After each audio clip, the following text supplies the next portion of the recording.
Chers frères et sœurs, shalom. L'Église de notre Mère célèbre aujourd'hui le 7e dimanche des temps de Pâques. Et dans l'Église particulière du Congo, nous célébrons aujourd'hui la solennité de l'ascension de notre Seigneur Jésus-Christ, cette montée glorieuse du Seigneur dans la félicité céleste. Et à principe, cette solennité intervient 40 jours après la Pâque, c'est-à-dire elle a été fêtée de manière somptueuse au sein de l'Église universelle le jeudi dernier. Et pour des raisons de convenance de l'État, vu que notre État est un État laïque, et cela ne permet pas de rendre solennelle cette solennité un jeudi qui est un jour ouvrable, voilà pourquoi l'Église particulière du Congo fête cette solennité de l'Ascension le 7e dimanche des temps de Pâques. Alors, que pouvons-nous retenir de cette solennité? Nous devons savoir tout simplement que cette solennité marque ainsi la fin de la mission de Jésus-Christ sur terre. Cette mission qui a commencé avec l'annonciation faite à Marie à travers l'ange Gabriel et qui s'est étendue ou qui s'est poursuivie avec le mystère de l'incarnation où le Christ a pris corps, où le Christ s'est fait l'un des nôtres excepté de péché pour nous racheter, pour racheter cette humanité pécheresse, pour racheter cette humanité déchue de notre finitude ou de notre péché originel. Enfin, cette mission se poursuivit pour finir jusqu'au sacrifice suprême à travers la croix qui marque ainsi le fondement de notre foi. Ainsi, à travers sa résurrection sur la croix, qui est devenu de ce fait l'événement fondateur de notre foi, le Christ restaure chacun de nous dans sa singularité, dans la dignité des enfants de Dieu et nous fait désormais participer à cette œuvre salvatrice, à cette nature divine. Chers frères et sœurs, juste après l'événement fondateur de notre foi, l'Église Notre Mère nous a proposé, à travers la lecture du livre des Actes des Apôtres, de méditer sur l'extension, si nous pouvons le dire ainsi, l'extension de la bonne nouvelle. Cette bonne nouvelle qui a commencé à Jérusalem s'est étendue à Galilée et jusqu'à atteindre les extrémités de la terre qui jadis à l'époque était considérée comme Rome. Nous l'avons vu tout au long de cette période, partant de la Pâque jusqu'à l'Ascension, comment est-ce que l'œuvre que Dieu a laissée à chacun de nous était réellement une œuvre de Dieu et non une œuvre humaine. Voilà pourquoi, par-delà les difficultés que les apôtres ont dû faire face, cette œuvre a continué son chemin. Cette œuvre a poursuivi sa course. Si la bonne nouvelle avant la résurrection n'était que l'apanage des Juifs, après la résurrection, cette bonne nouvelle va devenir l'apanage de tout le monde. Cette bonne nouvelle va s'étendre jusqu'aux extrémités de la terre. Et quand nous continuons à lire de plus près l'évangile de Marc, nous rendons compte que l'attitude des disciples avant la résurrection, c'est diffère de l'attitude des disciples après la résurrection.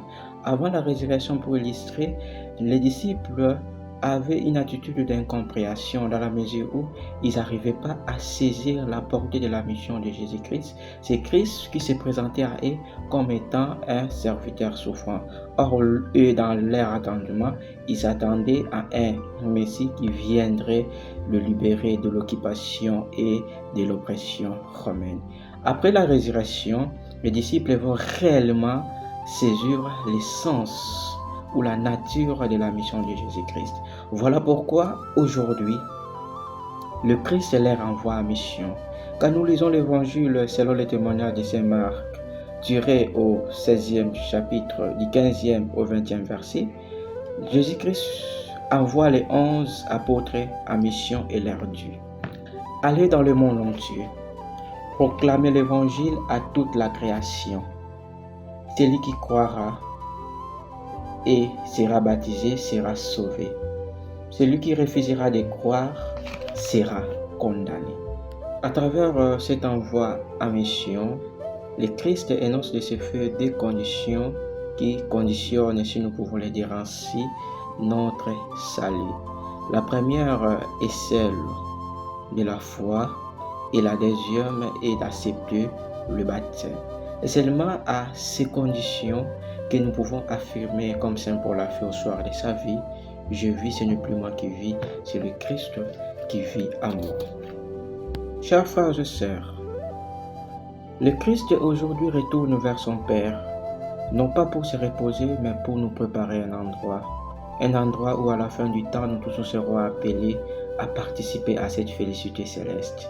Et en retour, il nous laisse, nous qui sommes restés ici sur terre, une mission, comme nous l'avons lu à travers la page de l'évangile de ce jour, d'aller dans le monde entier annoncer cette bonne nouvelle que nous avons reçue de notre Seigneur Jésus-Christ. Mais nous devons savoir que cette bonne nouvelle ne se fait pas en cavalier solitaire. Cette bonne nouvelle ne se fait pas de manière désordonnée. Voilà pourquoi le Christ nous appelle ou nous invite à nous considérer comme étant un ensemble, à nous considérer comme étant un tout, à nous considérer comme étant un corps humain où chacun a reçu la grâce, si nous pouvons le dire ainsi, selon la mesure du don fait par le Christ.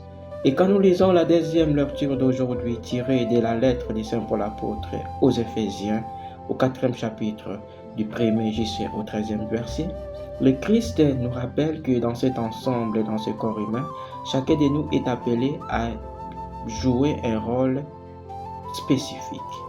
Nous trouvons par exemple dans cet ensemble ceux qui sont appelés à être des apôtres, ceux qui sont appelés à être des prophètes, ceux qui sont appelés à être des propagateurs de l'évangile, ceux qui sont appelés à être des pasteurs et ceux qui sont appelés à enseigner. Et c'est seulement si nous arrivons, voilà pourquoi le Christ nous rappelle aujourd'hui qu'il n'y a qu'un seul corps et un seul esprit, qu'il n'y a qu'un seul Seigneur et une seule foi, qu'il n'y a qu'un seul baptême et un seul Dieu et Père de tous, au-dessus de tous, par tous et en tous. Donc ça ne vaut pas la peine de nous enorgueillir pour les dons ou les grâces que nous avons reçues de la part de notre Seigneur Jésus-Christ. Mais nous devons savoir que ces dons, ces grâces que nous avons reçues sont du fruit de la bonté divine et ont pour rôle d'être mis à profil pour cette Église que nous avons reçue de notre Seigneur Jésus-Christ.